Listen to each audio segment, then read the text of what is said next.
Problem pendidikan multikultural di Indonesia. Penerapan pendidikan multikultural di Indonesia masih mengalami berbagai problem. Problem pendidikan multikultural di Indonesia memiliki keunikan yang tidak sama dengan problem yang dihadapi oleh negara lain. Keunikan faktor-faktor geografis, demografi, sejarah, dan kemajuan sosial ekonomi dapat menjadi pemicu munculnya problem pendidikan multikultural di Indonesia.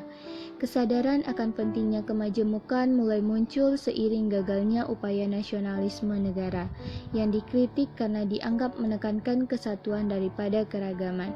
Bertolak dari kenyataan ini, kini dirasakan semakin perlunya kebijakan multikultural yang memihak keragaman. Tetapi dalam implementasinya, pendidikan multikultural berhadapan dengan beragam problem di masyarakat yang menghambat penerapan pendidikan multikultural di dalam ranah pendidikan. Problem-problem tersebut antara lain: yang pertama, keragaman identitas budaya daerah. Keragaman ini menjadi modal sekaligus potensi konflik. Keragaman budaya daerah memang memperkaya khazanah budaya dan menjadi modal yang berharga untuk membangun Indonesia yang multikultural. Namun, kondisi keragaman budaya ini sangat berpotensi memecah belah dan menjadi lahan subur bagi konflik dan kecemburuan sosial. Masalah ini muncul karena tidak adanya komunikasi antar budaya daerah. Dalam mengantisipasi hal ini, keragaman yang ada harus diakui sebagai sesuatu yang mesti ada dan dibiarkan tumbuh sewajarnya.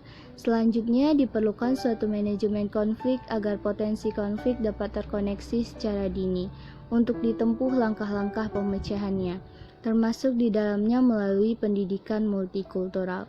Dengan adanya pendidikan multikultural itu, diharapkan masing-masing warga daerah tertentu bisa saling mengenal, memahami, menghayati, dan bisa saling berkomunikasi. Kedua, kurang kokohnya nasionalisme.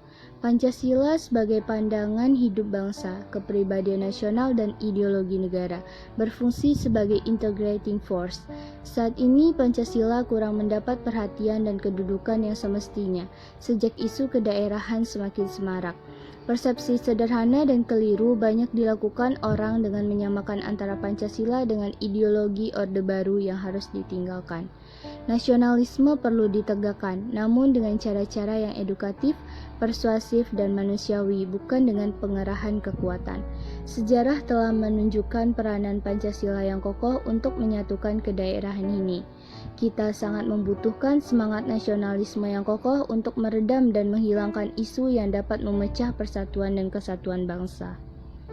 Oleh karena itu, pendidikan multikultural dapat menjadi jalan untuk memperkokoh nasionalisme dalam koridor keragaman bangsa yang menjemuk ini.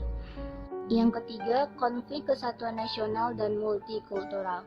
Ada tarik-menarik antara kepentingan kesatuan nasional dengan gerakan multikultural. Di satu sisi ingin mempertahankan kesatuan bangsa dengan berorientasi pada stabilitas nasional. Namun dalam penerapannya, bangsa Indonesia pernah mengalami konsep stabilitas nasional ini dimanipulasi untuk mencapai kepentingan-kepentingan politik tertentu. Hal ini justru menimbulkan perasaan antipasti terhadap kekuatan pusat yang tentunya hal ini bisa menjadi ancaman bagi integrasi bangsa. Di sisi multikultural, kita melihat adanya upaya yang ingin memisahkan diri dari kekuasaan pusat dengan dasar pembenaran budaya yang berbeda.